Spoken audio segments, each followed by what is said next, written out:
Вот вопрос вам есть от председателя комитета Верховной Рады Украины. Будь ласка, Крим – це Україна в вашому розумінні?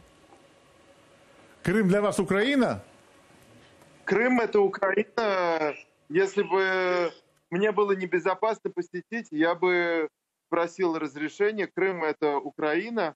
Если бы России так он был бы нужен, могли бы как-нибудь, наверное, договориться. У меня был в Крыму бизнес в 2006, 2007 и 2008 году.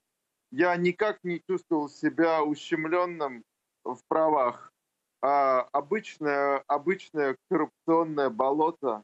Но сейчас вместо украинских воров там российские бандиты.